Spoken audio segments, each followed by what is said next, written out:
성도 여러분 안녕하세요. 정인진 목사입니다. 다들 평안하게 지내고 계신지 모르겠습니다.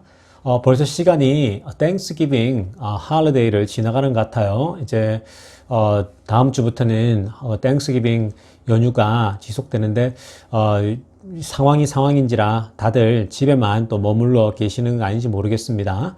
어찌됐건 이 땡스기빙 웨이크는 우리가 하나님께 감사하는 주간이잖아요. 그래서 우리가 늘 이 한 주간은 또 가족들과 함께 다시 한번 이 어려움에도 불구하고 하나님께 감사할 수 있는 그런 한 주 되시기를 간절히 축복합니다. 우리 기도하고 예배 시작하겠습니다. 하나님 아버지 감사합니다. 하나님 오늘도 은혜 주셔서 저희들이 예배할 때에 말씀으로 하나님께서 공급하여 주시고 또 위로하여 주시고 그 말씀 붙잡고 한 주간 살아가게 하여 주시옵소서. 우리 주 예수님의 이름으로 기도드리옵나이다.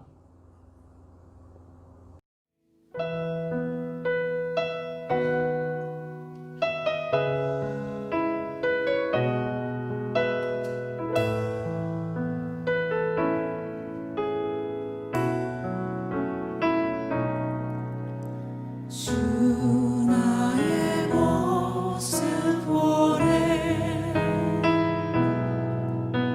상한 나의 맘 보시네 주 나의 눈물 안에 홀로 울던 맘 아시네 다시 고백하겠습니다. 주 나의 모습 보네 주 나의 모습 보네 상한 나의 맘 보시네 주 나의 눈물 안에 홀로 울던 맘 아시네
나의 영혼아 잠잠히 하나님만 바라라. 나의 소망이 저에게서 나는도다. 오직 주만이 나의 반석 나의 구원이시니.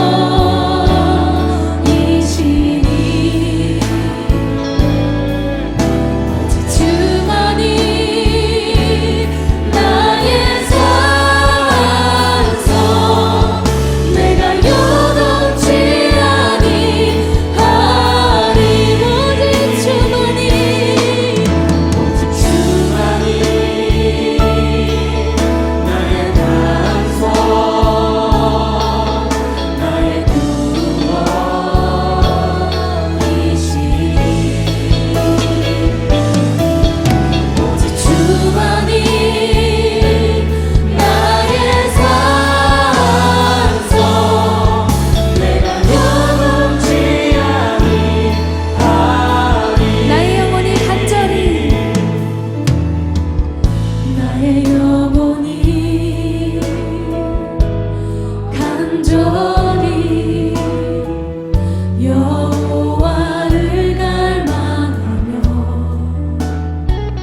주만이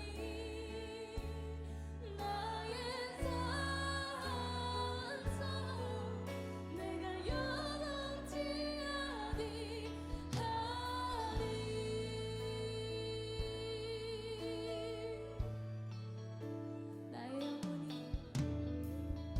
나의 영혼이 잠잠히 하나님만 바라며 자, 오늘은 성공해도 불안한 사람과 고난에 빠져도 평안한 사람, 성공해도 불안한 사람과 고난에 빠져도 평안한 사람이라는 제목으로 하나님 말씀 나누도록 하겠습니다. 성도 여러분, 다들 정말 잘들 지내시죠? 벌써 땡스기빙 데이가 정말 코앞입니다.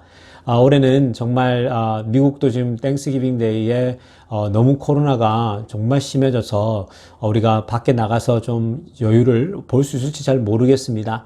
어찌됐건 성도 여러분들 이럴 때일수록 더욱더 마음을 잘 추스리시고 또 오늘 이 말씀 좀 붙잡으시면서 함께 나갔으면 좋겠습니다. 벌써 큐티 하는데 다니엘서 넘어왔네요.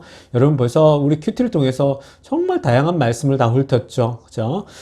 이 벌써 다니엘서 이제 3장째를 넘어가고 있는데요. 오늘은 다니엘서 2장 14절부터 24절을 중심으로 해서 말씀 전하려고 하는데요. 이 다니엘서 말씀을 읽는데 다시 은혜가 좀 이렇게 회복이 되더라고요.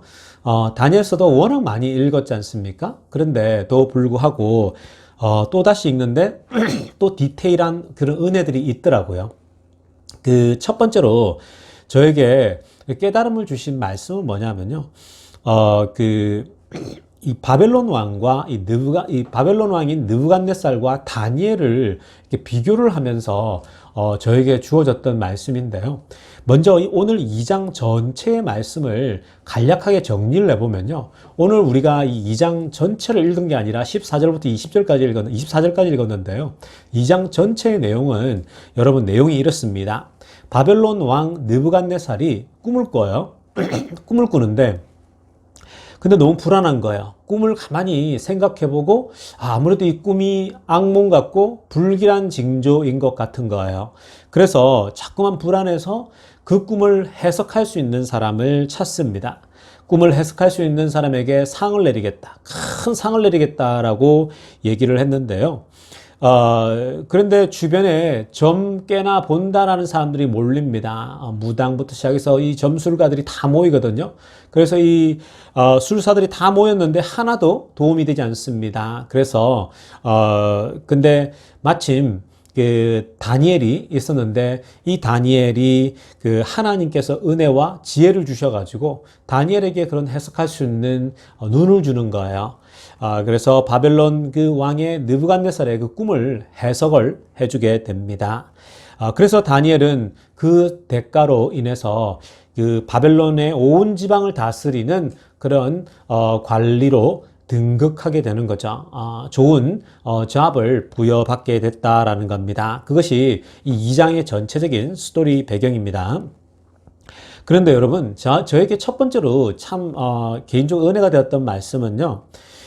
바벨론과 다니엘의 그 비교였습니다. 하나님을 믿지 못하는 느부갓네살은 세계를 다스리고 정복했는데도 불구하고 불안해요. 이에 반해서 하나님을 경외하는 다니엘은요, 포로 신세였으나 죽음 앞에서도 담대한 모습을 보여주고 있다라는 겁니다. 먼저 오늘 읽지 않았는데요. 2장 1절 말씀을 제가 한번 읽어드리겠습니다. 성경이 있으시면 한번 보십시오. 2장 1절 말씀이에요. 느부갓네살이 다스린 지 2년이 되는 해에 느부갓네살이 꿈을 꾸고 그로 말미암아 마음이 번민하여 잠을 이루지 못한지라. 아멘.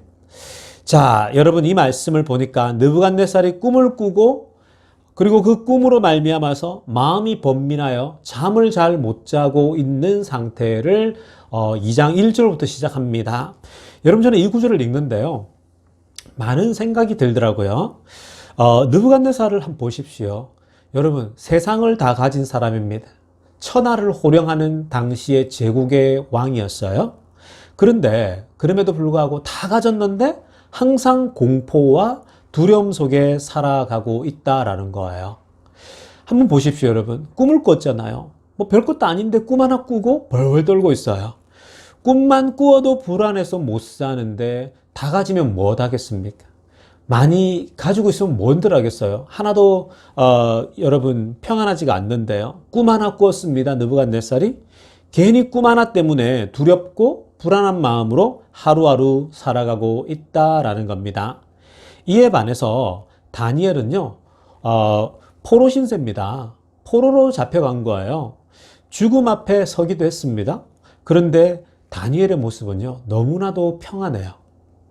다니엘의 모습은 오히려 다니엘의 모습이 느부갓네살의 모습이 되어야 되는데 바뀌어져 있는 거예요. 다니엘의 모습은 여러분 포로고 죽음 앞에 있지만 여러분 정말 하나님의 평강을 가지고 살아갑니다. 왜 그럴까요, 여러분? 하나님 안에 있으니까 그렇죠. 늘 믿음으로 하나님과 커넥션이 돼 있는 거예요. 믿음으로 하나님과 연결이 돼 있으니까 마음이 늘 평강 속에 있다라는 겁니다. 여러분, 성경은요, 요셉에 대해서도 똑같이 얘기를 합니다. 요셉이 보디발의 집에서 노예 생활을 할 때, 종살이 할 때인데, 근데 또 억울하게 감옥살이까지 했잖아요. 근데 이 요셉이 감옥 생활하고 또 보디발의 노예 생활을 하고 있을 때에 가장 형통했다라고 얘기를 합니다. 이 요셉의 삶이 형통했다라고 얘기를 하는데 그때 상황이요. 노예 시절 때 형통했다 그러고 감옥에 갇혀 있는데 형통했다 그래요. 뭔가 안 맞잖아요. 여러분 우리는 뭔가 형통하다 그러면 뭔가 잘 풀린다라고 생각한다면 보통은 아무 문제가 없는 상태를 형통하다라 그러잖아요. 근데 정말 재밌지 않습니까? 요셉이 보디발 집에서 노예 생활하고 있는데 보디발이 삶이 형통하여서 또 이렇게 풀렸다. 이렇게 얘기를 하거든요. 그리고 감옥에 갇혀 있는데도 불구하고 요셉에게 형통함이 이르렀다. 그런 형통했다고 얘기를 합니다. 여러분 이게 성경이 주는 메시지예요. 여러분들이 여러분 좀 이렇게 어렵고 힘든 상황이 형통하지 않는 게 아니고요. 그 속에서도 하나님이 일들을 풀어주시고요. 인도해 가는 것이 있어요. 그런 가운데 머물고 있으면 그 인생이 형통한 거거든요. 그래서 요셉이 사실은 총리가 된 후에는 오히려 형통했다는 말이 없어요. 요셉이 총리가 되고 나서 가진 걸 다 가졌어요. 근데 그 이후에는 여러분 요셉의 인생이 형통했다는 말은 하지 않는다라는 겁니다. 굉장히 역설적이죠. 다윗도 마찬가지입니다. 여러분 다윗도 이스라엘 군대가 블레셋과 싸울 때 이스라엘이 블레셋 군대와 싸울 때 그 거인 골리앗이 앞에 서 있었잖아요. 모두가 벌벌 떠고 있는데 이 다윗이 앞에 나아가서 정말 이 골리앗은 재앙과 같았어요. 이스라엘 백성들에겐 이스라엘 군대에겐 재앙이에요. 골리앗만 나오면 벌벌 떨거든 무섭거든요. 그런데 다윗에게 골리앗을 만난 것은 민족의 영웅이 되는 계기가 되었다라는 겁니다. 다윗이 골리앗이라고 하는 큰 재앙을 만나지 않았다라면 여러분 다윗이라는 인물이 나올 수 있었을까요? 다윗이 엄청난 재앙 같은 여러분 그 거인인 골리앗을 만나지 않았다면 다윗은 민족의 여러분 영웅이 될 수 없었을 거예요. 오히려 여러분 이렇게 다윗은 눈앞에 있는 어마어마한 여러분 감당할 수 없는 그런 거인이 나를 막고 있는 장애물이 있었기 때문에 다윗은 그것을 딛고 결국은 영적 거인이 되었다라는 겁니다.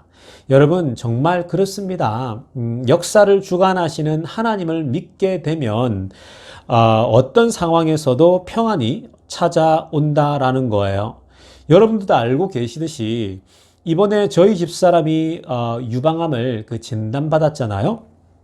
처음에는 많이 놀랐어요. 저도 놀라고 집사람은 뭐 당사자니까 어땠겠어요, 여러분. 더 여러분 마음에 어려움들이 있지 않았겠습니까? 저도 남편인데 당황스럽고 놀랐지만 이 당사자인 집사람은 훨씬 더 두렵고 무섭지 않았을까요? 암이라고 선고받는데 누가 안 무서울 수 있겠습니까?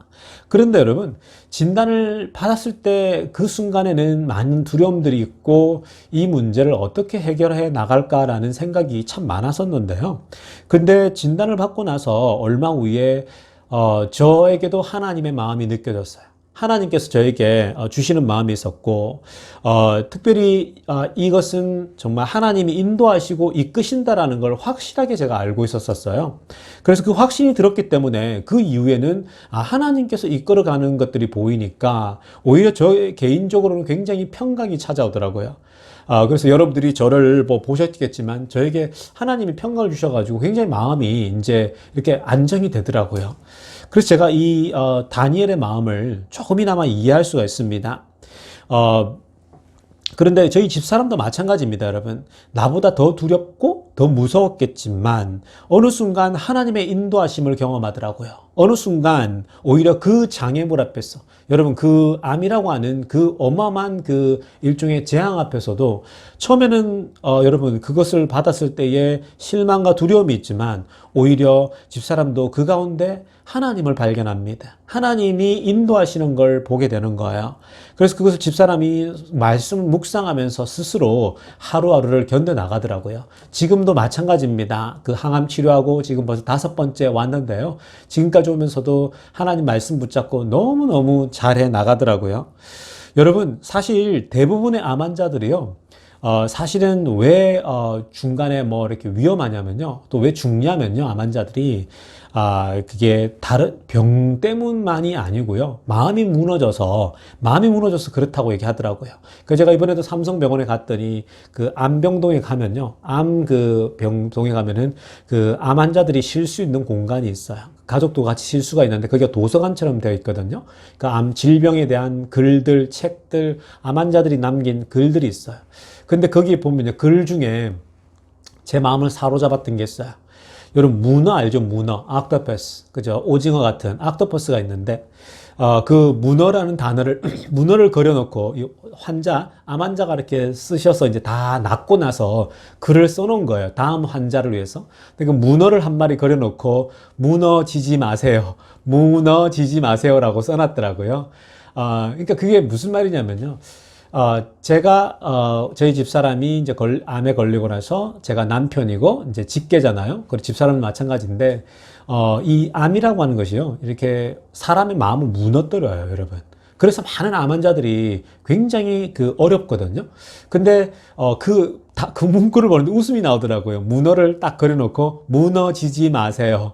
그러니까 그 암 환자가 그 암을 다 끝내고 나서 오랫동안 했더라고요. 이분도 암 투병을요. 근데 다 낫고 이제 나가면서 그렇게 기록해 놨는데 제가 그게 무슨 말인지 이해가 되더라고요. 무너지지만 않으면 되는 거예요. 마음이 상해가지고 무너지지 않으면 그걸 다 이길 수 있다라는 거예요. 근데 많은 암 환자들이 우울증에 빠져서 죽는다고 얘기를 합니다. 마음이 무너져서 죽는다라는 거예요. 그런데 저희 집사람이 너무 잘하는 거예요. 지금까지도 보면 여러분들이 아마 아실 거예요. 여성들 모임에서 보면 정말 그 하나님 의지하고 말씀 붙잡고 잘 나아가잖아요. 그러니까 제가 옆에서 지켜봐도 가끔씩은 제가 까먹어요. 이 사람이 정말 암 환자인가? 라는 생각이 들 정도로 제가 까먹을 때가 있는 거예요. 저희 다른 식구들도 마찬가지예요. 까먹어요. 가끔씩. 이 사람이 암 환자인가? 막 이런 생각이 들 정도로. 그러니까 그만큼 스스로가 이런 암 투병을 하면서도 하나님 말씀 붙잡고 정말 정상인보다 더 또 즐거움과 기쁨으로 이 어려운 상황을 이겨나가요. 여러분 생각해 보세요. 우리가 당사자가 아니라서 누구도 제대로 느낄 수가 없는데요. 근데 여러분, 암 당사자는 여러분, 그게 얼마나 고통스럽겠어요. 몸이 아프다라고 하는 게 보통 일이 아니잖아요. 근데도 불구하고, 참 잘 이겨내는구나. 늘 보게 되고요. 그리고 저도, 저 사람이 믿음이 참 좋다라는 걸 참 많이 느낍니다. 그리고 저도, 제가 한평생 같이 살아왔는데 최선을 다해서 우리 집사람에게 아내에게 최선을 다해야겠다는 마음으로 저도 이 자리에 있습니다. 성도 여러분들도 계속 기도해 주시고요. 어찌됐든 이런 어려운 상황인데 집사람보다도 더 많이 가지고 더 유리한 상황에 있는 사람들이 너무 많아요. 그런데도 인상 찌푸리고 다니고 짜증내고 화를 내는 사람이 한둘이 아니에요. 몸도 멀쩡하고 건강하고 좋은 차를 타고 다니는데도 불구하고 다 짜증과 여러분 분노가 있는 사람이 있어요.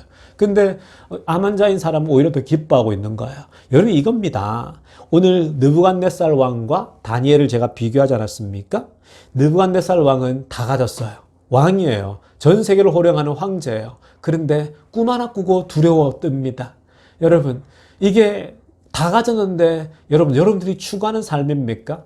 꿈 하나 때문에 이렇게 두려워하면 여러분 전쟁 치룰 때마다 여러분 얼마나 많은 스트레스가 있겠습니까? 근데 다니엘은 포로이고 가진 게 하나도 없고 사실은 갇혀 있음에도 불구하고 다니엘은 평안하게 하루하루 아주 안정되게 살아갑니다. 그 이유가 무엇입니까? 정말 그 곤란에 빠진 그 이해할 수 없는 상황 속에서도 평안을 누리는 그 이유는요, 결국은 하나님과 함께 길을 걸어가고 있기 때문이라는 겁니다. 성도 여러분들도 곤란에 빠져도 어려움에 빠져도 하나님 안에서 평강을 누리시기를 간절히 축원합니다. 자, 두 번째인데요. 두 번째 메시지는요.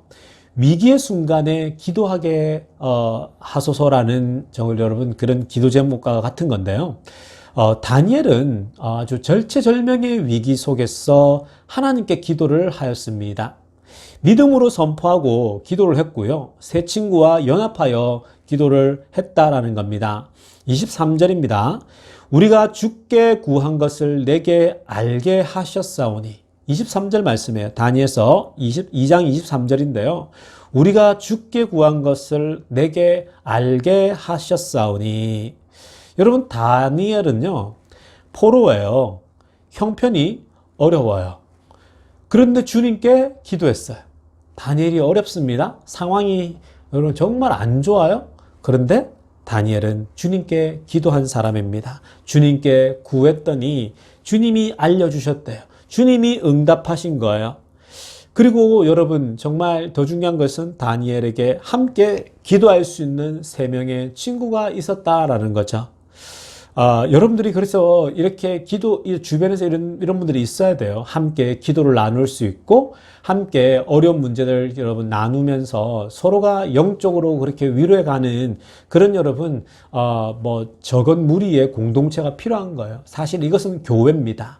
다니엘과 다니엘 세 친구는 4명이잖아요. 이 사람들은, 그 포로로 끌려가 있지만 얼마나 어렵겠습니까, 여러분? 정말 낯선 곳에서 힘든데 이들이 함께 기도하는 거예요. 하나님의 사람인 거예요. 교회를 이루고 있는 거라는 겁니다. 교회예요, 여러분.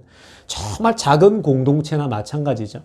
여러분, 그래서 우리들에겐 교회가 필요한 것이고 영적인 공동체가 필요한 겁니다. 그런 의미에서는 여성들이 이렇게 모임하는 건 참 좋아요. 여러분들이 말씀을 나누고 말씀으로 내가 지금 겪고 있는 삶을 나누고 이런 것들이 굉장히 서로에게 위로가 되고 격려가 돼요. 그래서 이 어려운 시간들을 극복해 나가는 거 아닙니까?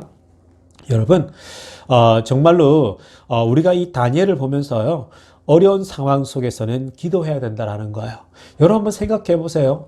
정말 답답하고 어려울 때 하나님께 기도하며 나가면 가끔씩 하나님이 당장 응답해 주면 좋겠지만 응답 안 해줄 때가 많잖아요. 당장 응답이 없을 때가 한둘이 아니지 않습니까, 여러분? 정말 기도했는데 이게 기도하고 내일 아침에 눈 뜨면 해결되었으면 좋겠는데 라는 생각을 하지만 여러분 그렇지 않을 때가 많잖아요. 왜 그럴까요, 여러분? 그건 하나님이 역사를 주관해가고 하나님의 타임이 있는 거죠. 하나님의 God's 타임이 있는 거예요. 인간의 타임이 있다면 하나님의 타임이 있는 거 아닙니까?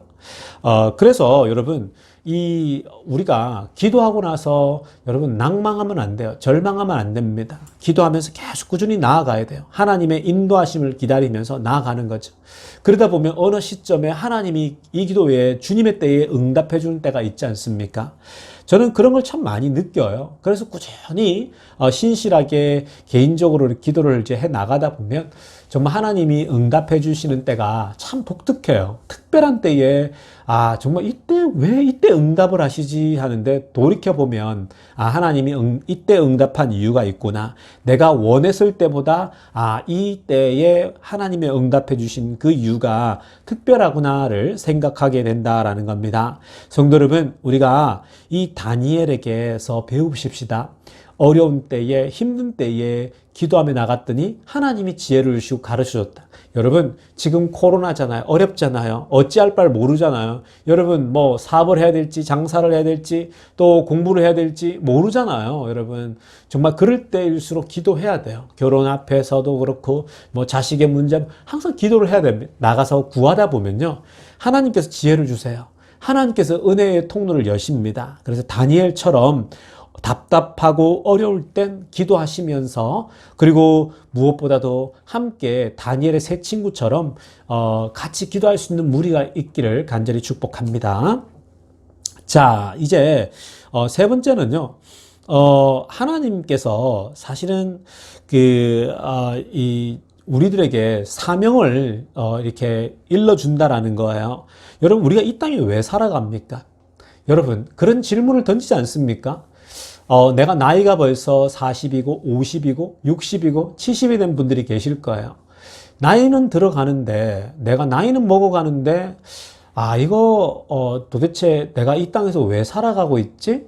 내가 이제 10년 남았나? 20년 남았나? 30년 남았나? 우리가 100살까지 산다라고 하면요, 90세인 분들은 10년이 남았고, 80세이신 분들은 20년 남았고, 70세인 분은 30년 남았잖아요. 자, 그동안 내가 살아온 인생은 이만큼인데, 이제 그러면 남아있는 인생 동안 내가 뭘 하고 살아야 되는가? 나는 이 땅에 왜 왔는가? 그런 질문을 던지잖아요. 여러분, 모든 믿음의 사람들, 성도들에게는요, 그런 사명이 있는 거예요. 사명이요. 하나님께서 여러분, 이 세상을 향한 계획이 있듯이, 이 세상을 구원하려고 하는 계획이 있듯이 각 사람에게 하나님이 원하는 계획들이 있잖아요. 근데 여러분, 각 사람에게, 하나님의 사람들에게 놀라운 계획들이 있는데, 결국은 그게 뭐냐면요, 사람들의 그 생명을 살리는 일들에 참여하기를 원해요. 그게 결국은 예수께서 이 땅에 왜 왔냐? 영혼을 잃어버린 양을 구원하러 왔다 그러잖아요. 예수님이 늘 연약한 자, 병자들과 약한 자를 찾아갔잖아요. 마음이 열려있는 사람들이 찾아갔는데, 마찬가지예요, 여러분. 우리가 이 땅에 있는 동안은 예수님처럼 우리가 생명을 살리는 일에 동참해야 합니다. 여러분, 이 다니엘도 마찬가지예요. 다니엘이요, 그 하나님이 그 지혜를 주셔가지고 그 왕의 꿈을 해석해 줬잖아요. 그래서 왕으로부터 좋은 잡을 하사를 받아요. 전 지방을, 바벨론 땅을 다스릴 수 있는 그런 관리직을 받거든요. 근데 그 관리직에서 누구를 살려내냐면요, 그 관리직에 올라가서, 세상 직업이잖아요. 그 직업을 갖고 누구를 살려내냐면은 아까 다 죽을 뻔한 술사들 있잖아요. 즉 잘난 척하면서 다니엘을 무시하고, 잘난 척하면서 왕의 꿈을 어설프게 해석할 수도 없으면서 해석하려고 하는 그런 사람들이 그 느부갓네살 왕에 의해서 죽게 되었어요. 근데 다니엘이 그걸 막아줍니다. 그 다니엘이 그 사람들을 살리게 됐죠. 지방장관이 되어서 세상 잡을 통해서 사람을 살리고 있는 거예요. 여러분, 여기서 깨닫는 게 뭡니까? 여러분들이 다 세상에서 직업을 갖고 있잖아요. 꼭 목사가 아니어도 돼요. 꼭 전도사가 아니어도 돼요. 여러분들이 제가 지난주 설교도 정말 열심히 살아야 될 부분 했잖아요. 그죠? 밖에서 세상 직업을 가지고 열심히 사는 것이 하나님을 기쁘게 하는 것이다라고 얘기했는데, 마찬가지예요, 여러분. 이 다니엘은 정말 지방 장관이 되어서 열심히 일하면서 그 자기 힘과 권력으로 살릴 수 있는 사람을 살린 거죠. 이런 거예요, 여러분. 하나님이 우리를 보내신 이유는요, 사람 살리라고 직업을 주시고 사람 살리라고 이 땅에 보내신 거예요. 여러분, 그래서 여러분들이 지금은 이 땅에 사시면서 항상 주변을 살펴보십시오. 주변을 살피면 여러분들과 조금이라도 연루되고 관련 있는 사람들이 곤란에 빠지고 어려움에 빠지고 한다면 우리가 그들의 생명을 살려내야 하는 것입니다. 그래서 주변을 항상 살피십시오. 내가 혹 보살피거나 살려야 할 생명들이 있는지. 바로 그것이 이 땅에 성도로서, 그리고 직업을 가지는 이유가 되는 것입니다. 저는 우리 모든 성도님들이 주변에 한 영혼 한 영혼을 살릴 수 있는 그런 성도님 되시기를 간절히 축원합니다. 자, 이제 마지막으로 또 살펴볼 것은요, 그 하나님을 정말 진정으로 좀 믿게 해달라라는 거예요. 여러분, 우리가 하나님 정말 믿어야 된다라는 건데요, 이 믿음 갖기가 참 쉽지가 않아요. 느부갓네살은 다니엘이 자신의 꿈을 이렇게 해몽해 주니까요, 그때 역사를 주관하는 하나님을 알게 됐어요. 이 느부갓네살이 묻거든요. 너는 어떻게 해석했냐 했더니 이 다니엘이 오늘 읽은 말씀에서도 그러잖아요. 지혜를 주신 분은 하나님이고 나를 깨닫게 하신 분은 하나님이고 그 꿈에 대해서도 하나님이 말씀해 주셨다. 이 세상을 다스리는 하나님에 대해서 다 오늘 이 다니엘이 얘기를 하고 있거든요. 세상을 주관하시는 우리 하나님. 그 하나님에 대해서 결국은 느부갓네살이 듣게 돼요. 그런데 이 느부갓네살이 하나님에 대해서 들었지만 하나님을 믿은 것은 아니었어요. 하나님을 향한 믿음이 있었던 것은 아닙니다. 이게 여러분 오늘날 우리들에게 주시는 경고예요. 오늘날 이 땅에 이 세계에 코로나를 주시는 이유이기도 합니다. 많은 사람들이 교회를 다닙니다. 근데 믿음이 없어요. 많은 사람이 신앙생활을 하는데 믿음이 없이 살아간다라는 겁니다. 여러분 이 느부갓네살이 하나님에 대해서 듣고 정말 하나님을 믿었다면 하나님께 속죄 제사를 드리고 이스라엘 백성들을 포로로 있는 이스라엘 백성들을 하나님의 백성들이니까 돌려보냈겠죠. 아, 내가 잘못하고 있구나. 돌려보내고 또 성전을 짓도록 돕겠죠. 그래서 성전 짓는 건 나중에 고레스 왕 때 이제 일어나지 않습니까? 그러니까 여러분, 사실은 이 느부갓네살이 정말 그 복음을 듣고 하나님을 믿었다라면 그렇게 행동을 했을 거예요. 그런데 하나님 율법도 지키지 않고, 우상도 그대로 유지하고 있는 거예요. 그래서 여러분, 다니엘과 그 세 친구를 이렇게 자기 옆으로 중용하고 자기를 돕는 사람으로 사용했지만 하나님을 믿었던 것은 아니다라는 거예요. 그래서 여러분 이러한 삶은 마치 우리가 오늘날에 우리가 교회 다니는 많은 한국의 그리고 미국의 교인들 똑같아요. 이들이 썬데이 크리스천이라고 하듯이 주일날 교회는 가요. 그런데 삶은 믿음이 없어요. 삶의 모습은 믿음의 길을 걸어가지 않아요, 여러분. 정말 이렇게 믿는 사람들이 정말 많았어요. 미국에서도 마찬가지고요. 그리고 또 여러분 한국도 마찬가지입니다. 얼마나 그냥 주일 딸랑 교회 갔다 오면 그냥 내가 예배 드리고 나는 신앙생활 다 한 거야 라고 생각을 하잖아요. 그렇지 않습니다, 여러분. 느부갓네살 왕도 하나님에 대해서 들었어요. 교회는 가요? 하나님에 대해서 들었어요. 근데 삶에 있어서는 믿음의 열매가 하나도 없는 거죠. 믿음의 능력이 나타나지 않아요. 여러분, 믿음의 그 스텝 바이 스텝을 살아가지 않습니다. 내가 이렇게 믿음의 길을 걸어가면 내가 미끄러질 것 같고 내가 손해볼 것 같거든요. 그래서 안 하는 거예요. 믿음의 길을 절대로 걸어가지 않습니다.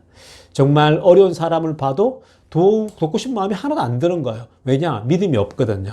교회는 다니는데 믿음이 하나도 없어요. 성도 여러분, 너무나 많은 교인들이 이런 상태에 머물러 있어요. 교회는 다니는데 믿음의 삶이 없다고요. 여러분, 이건 느부갓네살하고 하나도 다를 게 없는 거예요.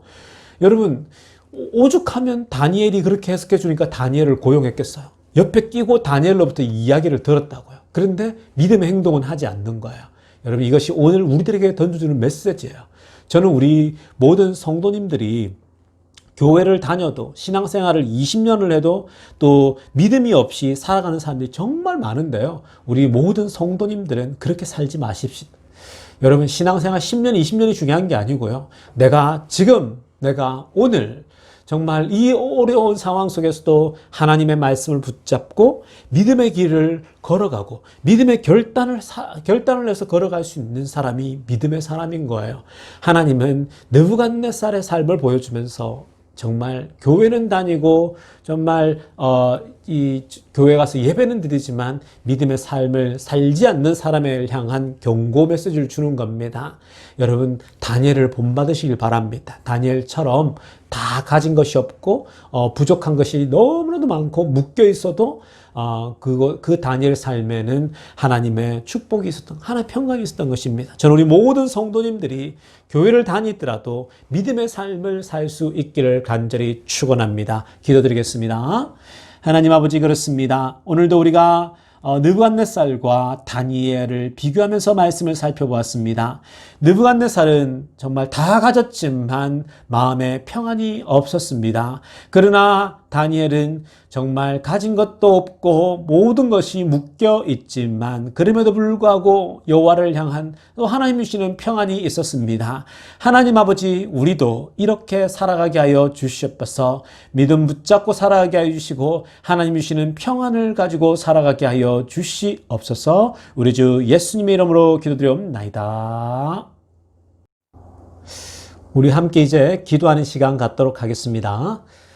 우리 계속해서 이 땅에 지금 코로나 바이러스가 정말 치솟고 있는데요. 여기 한국 땅도 마찬가지입니다. 이제 처음으로 300명대를 뛰어넘었는데요. 한국 사회가 훨씬 더 이제 다시 2단계 이제 경계 상태로 들어간다고 합니다. 그래 되면 이제 또 가게들이 또 문을 좀 닫아야 돼요. 그래서 리테일 샵들이 많이 힘들지 않겠나라는 생각이 들거든요. 그러니까 우리가 기도할 것은 하나님 정말 치솟고 있는 이 코로나 바이러스를 주님 멈춰 주시옵소서. 더불어서 기도할 것은 백신이 지금 이제 두 회사에서 개발되어서 아주 효과가 좋습니다. 그래서 지금 화이자에서는 이번 달 말부터인가요? 다음 달 말부터 이제 바로 이제 긴급 사용할 수 있도록 벌써 이제 신청을 했더라고요, 정부에. 그래서 이 모든 여정들이 잘 되어서 빨리 백신이 이제 풀어지고 그래서 우리 모든 삶이 이제 정상적으로 돌아갈 수 있게 해달라고 계속 기도하십시다. 그리고 계속 기도할 것은 우리 성도들 가운데 혹 또 너무 지금 이 코로나 때문에 어려움을 당하거나 그게 물질적이건 또 영적으로 정신적으로건 그런 성도들이 한 사람도 생기지 않도록 오히려 이 어려운 시기가 풍성한 시기가 되게 해달라고 기도하시고요. 그리고 우리가 또 이제 교회에 지금 또 미국 교회, 지금 현재 또 코로나 바이러스 그 경계가 너무 높아져서 미국 교회에서 예배하는 게 지금 또 좀 어렵지 않는가 보이는데요. 어찌됐든 계속해서 기도하십시다. 하나님께서 문을 열어주셔서 또 예배할 수 있도록 하나님 기회를 주시고 은혜 주셔서 이 모든 정말 어려운 난관을 뚫고 이제는 현장에서 예배 드릴 수 있는 은혜 달라고 그렇게 기도하십시다. 계속해서 저희 또 아내를 위해서 기도해 주시고요. 5번째 이제 항암을 마치고요. 이제 반환점 돌고 이제 3번밖에 남지 않았습니다. 그래서 아주 먼 길을 걸어왔는데 하나님이 은혜 주셔가지고 아주 정사모가 좀 잘 더 버티고 있고요. 그리고 여러분 우리가 또 기도하시면서 생각나는 또 중요한 기도 제목이 있다면 여러분들이 또 특별히 기도하시면 좋겠습니다. 우리 함께 기도하며 나가시겠습니다. 하나님 아버지, 그렇습니다. 하나님, 정말 미국이나 유럽이나 한국의 코로나 바이러스가 창궐하고 있습니다. 아버지, 3차 웨이브라고 하는데 주님 아버지, 정말 우리 인간으로선 정말 손쓸 수 없는 상황입니다. 하나님 아버지, 정말 우리들에게 은혜와 긍휼을 베풀어 주셔서 아버지 하나님, 속히 이 코로나 바이러스를 종식시킬 수 있도록 은혜 내려 주시옵소서. 하나님께서 바이러스를 잡는 백신을 벌써 2개나 진전을 보여주셨는데 속히 빨리 시행될 수 있도록 주님 은혜 베풀어 주시옵소서. 그리고 백신들이 정말 인간에게 이제 적용했을 때에 부작용보단 정말 정말 완벽하게 효과를 나타낼 수 있는 그런 백신을 허락해 주셔서 이제 이 세상이, 이 미국이, 이 한국이 정상으로 돌아가서 하나님을 경배하고 정상적인 삶을 정말 기쁨을 다시 회복할 수 있는 하나님 그 시간 허락하여 주시옵소서.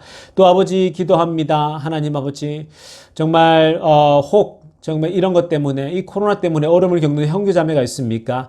그리고 정신적으로 또 아버지 물질적으로 또 영적으로 곤핍함을 당하는 사람이 있습니까? 주님 찾아가셔서 위로하여 주시고 회복시켜 주시옵소서. 주님, 이럴 때일수록 주님만 붙잡게 하여 주시옵소서. 하나님만 바라보게 하여 주시옵소서. 언제나 믿음을 가지고 한 걸음 한 걸음 걸어갈 수 있는 비엔드 교인들 다 되게 하여 주시옵소서. 멀리 하나님, 우리가 떨어져 있지만 영적으로 서로 교통하게 하여 주시고 한 사람도 영적으로 실족하지 않도록 하나님 한 사람 한 사람 붙잡아 주시옵소서. 감사를 드리오며 우리 주 예수님의 이름으로 기도드리옵나이다. 우리 이제 축도하고 예배 마치겠습니다. 이제는 우리 구주 예수 그리스도의 은혜와 하나님 아버지의 놀라우신 사랑과 성령의 깊은 충만하심이 오늘도 이 예배를 마치고 돌아가는 우리 모든 성도들의 삶의 자리에, 특별히 이 추수감사절 주간에 이 코로나 상황 속에서도 하나님께 감사할 수 있는 것들을 떠올리며 주님께 늘 감사하는 한 주가 되는 그런 모든 성도들 가운데 지금부터 영원토록 함께 있기를 간절히 축원하옵나이다.